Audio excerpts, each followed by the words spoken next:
All right, happy July to everybody. I think you'll notice a few small changes. One, it's a Friday, so apologies on that regard. We're going to go back to doing our every third Thursday starting next month. So we'll get back into that regular cadence. Apologies for this little stutter step as we try to get the logistics going. You'll also notice that a few of the portions of the acronym have been shortened and lopped off. I really love Lisa's great idea of creating this community of practice, and we wanted to really build it out, make it bigger and really try to get as much information out to folks as we can as a department to try to help you as we work through various funding, including some of the funding that comes from the state. So the idea being that now we'll bring in state funding as well as not just some traditional federal programs and special ed. So we're excited to kind of start bringing this out, making it bigger. And if there are any items that you feel are particularly cumbersome, confusing, or you'd like some help on, kind of really highlight one month, please feel free to let me or any of my staff know, and we'll try to incorporate those as much as we can. So let's get moving, folks. So as far as a little bit of road signing here, we're going to go through our little agenda, look at some congratulations and some celebrations and shout outs that are coming through. Also see what's on the radar, look at the data acquisition calendar and get refreshed on that. It was fun in terms of housekeeping. We're going to look at some direct certification options for our folks in the nutrition side, and then an update from Lisa on IDEA before jumping into some federal and state updates. And lastly, Mr. Cliver coming in with PD and 30 to give us some transportation reimbursement request information and some kind of best practices there.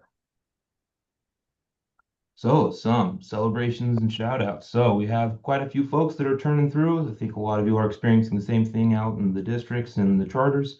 So, we had a couple notable items. Josh Noplum, who is our title program director, he has since moved back into working for the LEAs.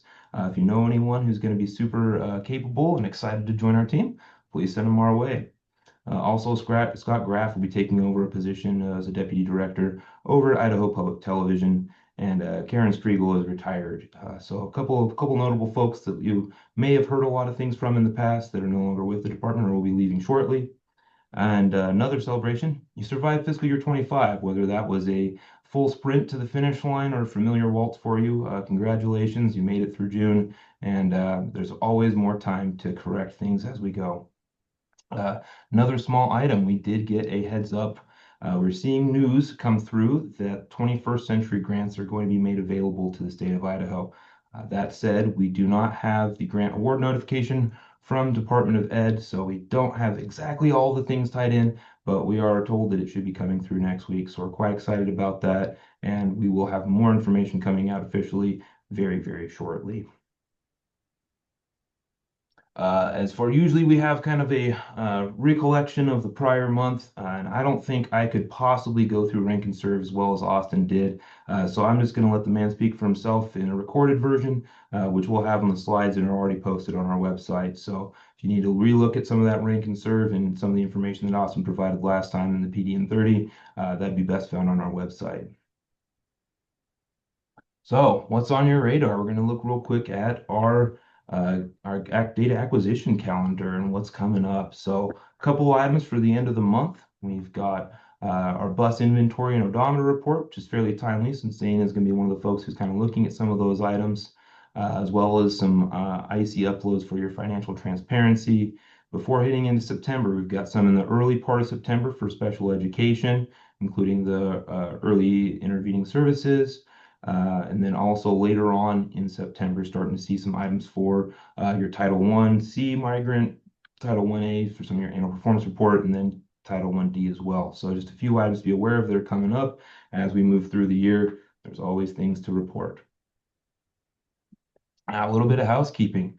Kind of in today or this month's topic of transportation, there is indeed a reminder that the Student Transportation Conference is going at the end of this month. And this is all during the week at the end of July here in Boise and a bit out in Nampa as well. Zane will be at that, so if you all want to say hi to him while he's out there, feel free to. There is still some capacity to do some late registration, so I cleared that with Allie. She is fine. They have a few spots left, so if you do have transportation folks who'd like to join on that, please let them come on through.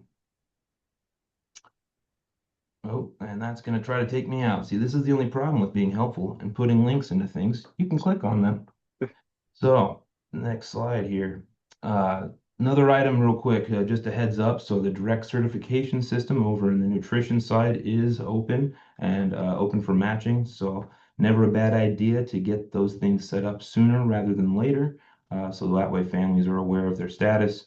And if you have any questions, as always, the NSLP team is sitting ready and sometimes standing, depending on how their desk is configured.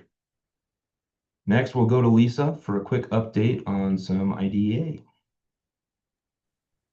Great. Thanks so much, everybody, for being on today. We have some good news. I'm going to be releasing about 30% of your preliminary grant allocations out to you, hopefully early next week. We are just waiting for our appropriation to be ready to go, and then you'll each get a 30% of your most likely full amount in a GAN form. And last year that caused a little panic. So we want to make sure y'all know. We'll also send an email out to business managers, SPED directors, and probably superintendents this round, charter administrators, just to make sure that you know that the Office of Special Ed's intent is to give us money to give to you as well so that you can fund those programs in the first quarter. And then the rest of those funds you'll get at a later date. And I'm trying to advance the slides. Can someone advance for me? There we go. So those partial grants, again, I just put in a couple of QAs. There's some confusion even around our preliminary app and then our final application. So yes, you guys did already submit a budget, and that's what we call our preliminary application. And so I'm going to fund you partially, just to keep you going, but then we will need you to keep going with the final application. So really, this is just to help you through that. There's a couple different obligations and compliance pieces. First the budget, then you report what you spent for last year. And most of you guys are just now into accrual season, so that's why. And I think, did it let me advance? There we go. And now, again, here officially, I'll send out another email reminding folks that yes, in fact, it is open so you can start reporting. Some of our charters are actually done with accruals, but I just want to make sure that you guys know some of the changes that happen, especially bigger districts. If you have a private school and you end up having a proportionate share for equitable services, you'll have a separate grant award, and I will individually notify you guys because you will be getting your preliminary allocation at 30% right now. And then once I get your final reporting and we determine that share for the equitable services, you'll get a separate grant there. And then the residuals you'll get for your full grant award. So you'll get all the money overall, but it might look a little bit differently. And then again, one of the new options were for some of the districts that just determined that they did not want any funding. And that's it from the IDEA crew. Thank you so much. All right, thank you, Lisa. Appreciate the update. Next, we're going to be moving into some hot topics, including federal funds update from Austin before I take over and talk about some of the items from the state side. So go ahead, Austin. All righty, folks. So there's a lot of hot topics, but there's one, massive burning hot topic for the ESEA folks. What on earth is going on with the rest of the ESEA funding that's available? So 4B, 21st Century, just got announced. It's going to come through on Monday. As of yet, we have gotten no promises or no mentions of what's going to happen with 1C, 2A, 3A, or 4A just yet. So as of yet, we're still holding to that recommendation not to obligate any funding that's not tied to your carryover amounts or a funding you have left over in the GRA. At this point, that's all we can promise. I'm working on a training for next month where we can iron out exactly how much funding, a training for next month where I'm going to help you guys illustrate exactly how much funding you have left, how to reconcile your GRA to your budget and make sure you have everything claimed, that sort of thing, to help illustrate exactly what your spending ability is. But as of right now, your carryover is the limit of what you can safely obligate. The State Department is not planning on backfilling you if you go over that amount just yet, but we remain hopeful that these grants are going to come through. I mean, with 4B coming through, that's raised our hopes on our end. In addition, assuming the slides won't actually translate over, maybe. There we go.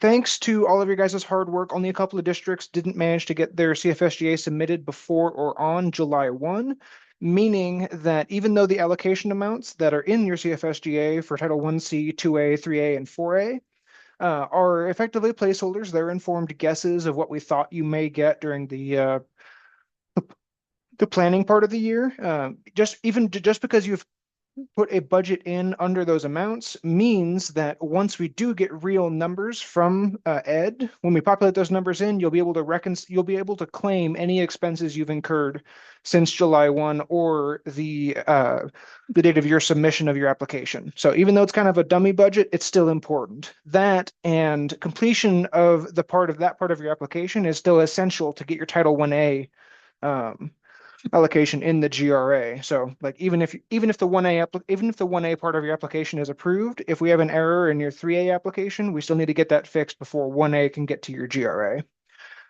So that's the state of affairs for a little while. We haven't seen any updates just yet. Hopefully it'll be changed. We highly recommend in the meantime exploring some options that are open to you via Title V transferability, where you can reopen your 2024 application and use that transferability function to move any of your carryover funding from Title II or from Title IV into Title III or to 1C. If you have a surplus of 4 and not enough money in migrant to really get the results you really want for the short term, or you want to be able to support those migrant folks for a couple more months while we wait this whole thing out, it's a great way to do it. You unlock this, and if you're not planning on using 2A on anything extremely impactful in the next few months anyways, that's a great, very strong way to keep those programs afloat in the meantime. But yeah, that was the extent of what I got for you today. So thank you, folks, and thank you again for getting CFSGAs in. We're in the process of getting those approved, and we'll get those back to you over the next few weeks. And we appreciate your timeliness with getting everything back to us. Oh, and one other thing, almost forgot. We have gone through our admin budgets here at the State Department and found that there is a little bit of room to reallocate some funding back out to the districts. Within a Title 1C for the purpose of our regional coordinators, we found some additional funding. So if you're one of the districts that hosts a coordinator for us, we've given you a little bit extra. It's not a ton, but it should give you an extra couple of months of flexibility. And if you're a district that receives Title III funding, expect an email from Maria and myself here in the next hour or two that gives you an update about some additional funding heading your way. We found about 120,000 there, so it's not exactly a ton. It's not going to rebuild your program from the ground up for the entirety of next year, but it'll keep you afloat for a little while longer while we sort this whole thing out. So look for those emails from us, and thank you again for your help.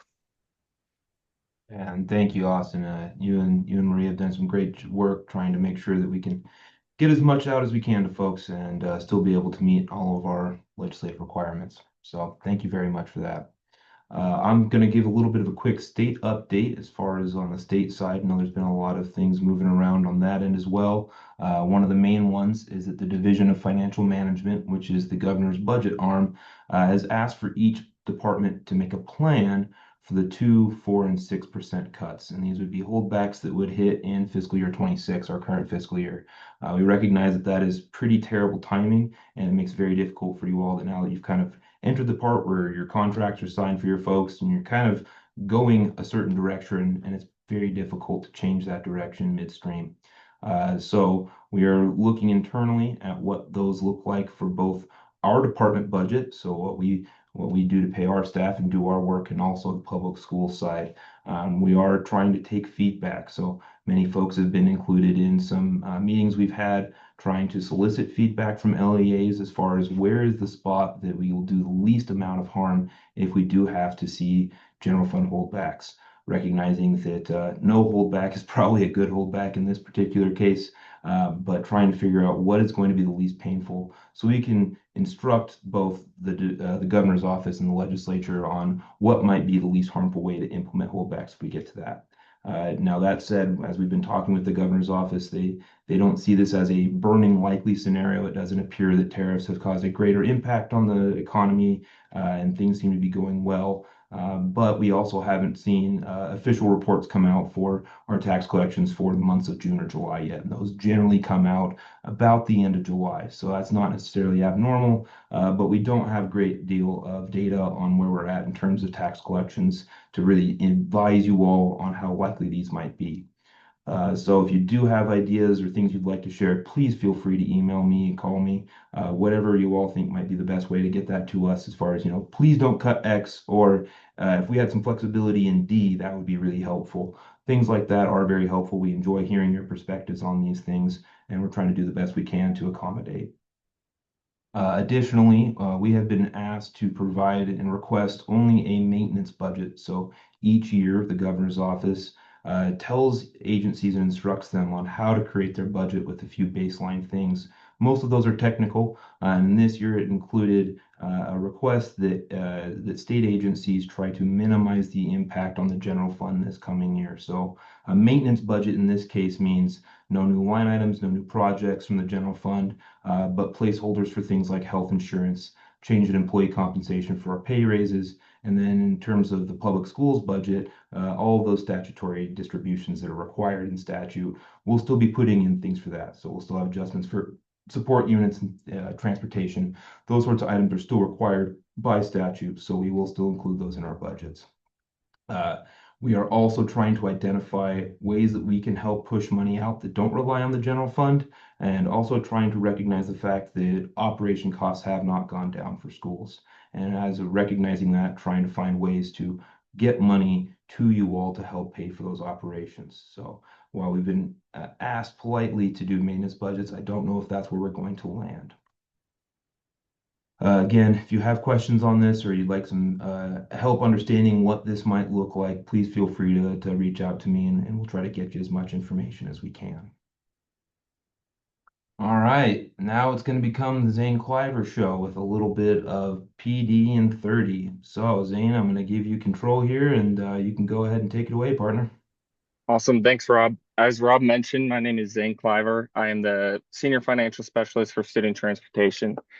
With the reimbursement claims coming out here in a couple months, due, I think, the end of September, we decided maybe it was a good idea to give you guys some training. So we'll see how this goes.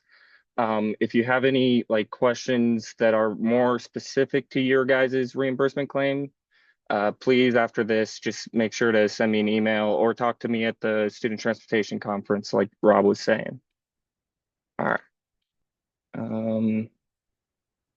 I do not. Oh, there we go. So if you guys are the person that actually submits your reimbursement claim, this is directly for you. If not, please send your transportation director or whoever submits it my way after this. I'd be happy to help them out. All right. So our frequently asked questions around this time is while trying to submit reimbursement claims, or why everything's going on that's happening, is what supporting documents are needed? Why won't my claim submit? What is reimbursable and what isn't? What needs to be pre-approved? And why is my reimbursement lower than expected? And we'll go through all of those questions right now, including some other things that were just recently added through legislation. All right, so for those of you that are contracted, your life is actually pretty easy. There's not much you actually have to do other than one or two things. You actually don't control the odometer report. Your contractor submits that.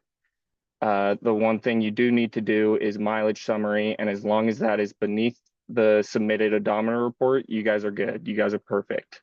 Now, for supporting documents, we need a monthly mileage report and a monthly billing report for everything you're billed for by your contractor. PDF is required, but please also submit an Excel document. It makes the review a lot easier for me to go through. If you're a bigger school district, you're going to have a lot more lines than this. As you can see, there's only 4 lines here. There's some that have 12 or more, but this is really all I need when I'm reviewing your claim. Just mileage and how much each and your billing summary. District-owned fleet documents needed, or where things get a little bit complicated. There's a lot more attached to it. While contractors only have 1 or 2 lines to submit in IBUS, district-owned fleets are actually more like 20 or 30. So we need a lot. So workers' comp information first, with a workers' comp calculation attached, that which can be found on the student transportation website right under the matrix, I believe. Yeah. Detail ledger, same with contracted, PDF required, Excel optional, but strongly encouraged. It really, really helps me out when I have an Excel spreadsheet when I'm doing my review. So if you could turn that in, that'd be awesome.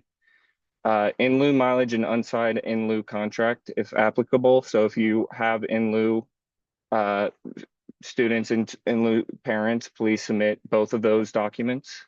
District-owned vehicle mileage, if applicable, same thing. If you guys use your district-owned vehicle, please submit a mileage report. Don't just send in how much you think it's going to be. It will be a 0 on your audit. And then any other documents used to create your claim. There's not normally too much else. Some school districts like to make their own spreadsheet that shows every cost, which is super helpful. So if you want to do that, that's awesome. Detail ledger. All costs need to be broken down with detail, clear and concise, and we need them already separated into each line number. So as you can see, the picture on the left, it just says bus shop supplies. Those are not good enough for a detail ledger. We need, like the picture on the right, a clock, a hydraulic fitting, brake system. We need actual detail of what you actually spent on that item. So make sure we actually have detail and it's in the correct line item, please. Please do not submit scanned documents with markings. Highlighted, handwritten adjustments. All the time I see a detail ledger that has maybe 3 line items of cost all together, and they're trying to handwrite where each one goes, and it's almost impossible to read. It's very difficult to actually figure out which cost is going to which line. And honestly could probably hurt you if it goes to the wrong line. So please, if you're going to submit something like that, make a separate Excel spreadsheet and off to the right or something, write down what line number that is, like line 2685, line 23, line 2650, if you're going to do that.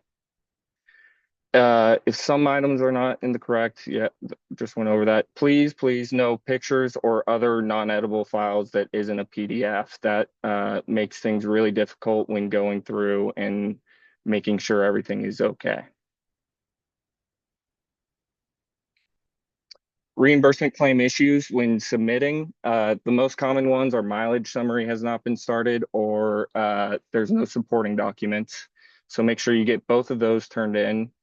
The third biggest issue is the odometer report. A lot of times we have issues with your odometer report. So which is going on right now. So make sure you get with your transportation director or whoever submitting your odometer report, and make sure every bus's odometer report is spot on, and make sure you double check that so that you don't have an issue come September and we have to open things back up for you guys and resubmit everything.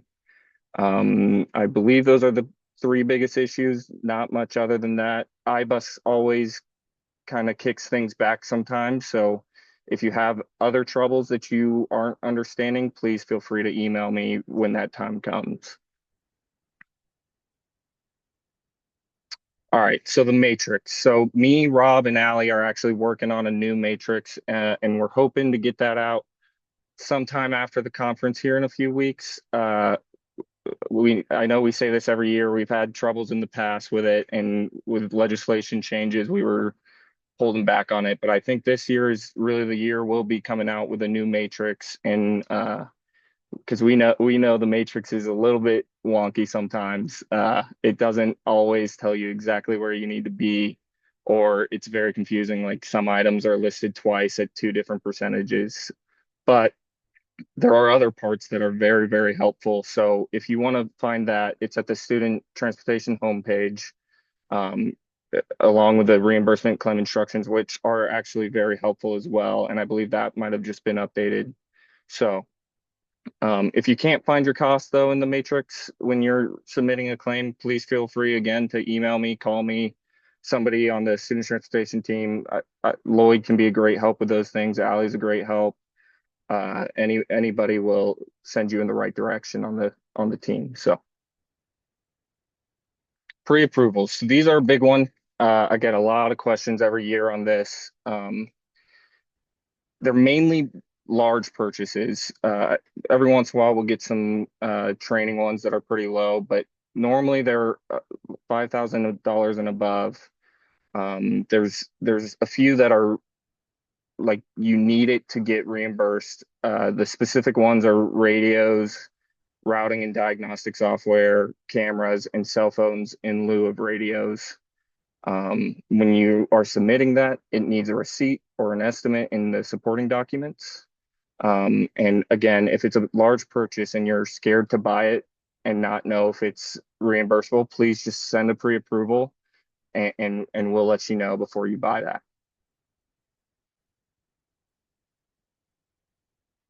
If your reimbursement is lower than expected, the biggest issue is schools don't realize that they are capped.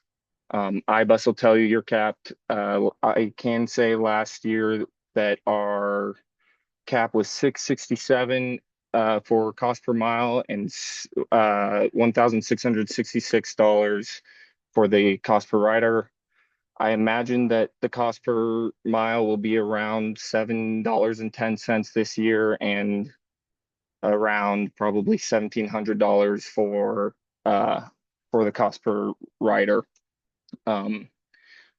If you can do that right now, actually, if you just look at your previous ridership and see where your odometer report's coming out, you can see if you're going to be at that number and kind of get a head start on that.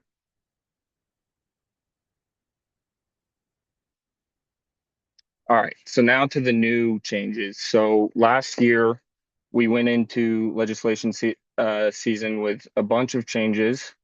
We came out with two new ones, starting with the authorized vehicles, which is your white vans, whatever, your white buses that we have inspected, and we are going to be reimbursing that in the 26-27 reimbursement claim. So not this year, but next year. So this year you get your vehicles inspected and you can start using them for your reimbursable miles, and you will get a mileage rate reimbursement that's currently set at 91 cents. It'll follow along with the federal mileage rate. Currently it's at 70 cents plus the 21 cent for bus driver salary. So next year it'll probably be more unless the federal mileage rate does not change, which I don't expect to happen. So, and then finally, the 7.5 million discretionary adjustment. Same thing as the authorized vehicle. This will not take place until the 2027 reimbursement, fiscal year 27 reimbursement. This is the last time it'll be added though, and finally we can get that 7.5 million that was supposed to be taken out multiple years ago back into the transportation department for your LEA. Again, please feel free to reach out with any questions. If you have any specific ones to your school district, I'd be happy to help, or get Allie and Lloyd and the whole team involved as well. So my email is zkleiber@sde.idaho.gov. Thanks so much for your guys' time.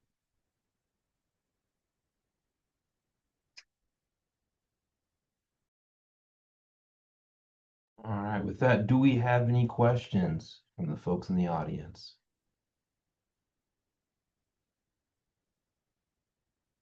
No. I don't see any chats or anything else anywhere in QA. Fantastic. Well, we went through this one pretty quick. Did want to note there are some new faces on the special education contacts list, specifically in the top left. So we've got Jackie Hyatt, who has started as our special ed director. Very excited to have her on board. And also, there's still a few vacancies that we're looking to fill, again, as is kind of typical for this time of the year. But if you have anything that you need from the special ed side, here are your contacts. This is pulled right off the website, so we keep updating that as folks come on board. And then also on the federal program side, we just had to cross out Josh. We have not yet found his replacement yet, but the rest of the team is still chugging through and trying to help navigate some uncertain times. So we very much appreciate their perseverance. They're doing a great job over there, and we're very proud of the team. And then there's the continued portion of those folks. Again, these are online. So thank you so much for your time, folks. We know this has been kind of a chaotic last couple of months trying to figure out how we're going to navigate funding issues. So we appreciate your patience as we are also trying to figure out how to navigate those same issues and working with about the same amount of information as you folks are sometimes. So please feel free, reach out to us if you have anything. You all are great folks. We very much appreciate what you do for the state of Idaho and for the future of our children. So thank you all very much. Have a fantastic Friday, and we will catch you next month on the third Thursday of the month. Thank you all.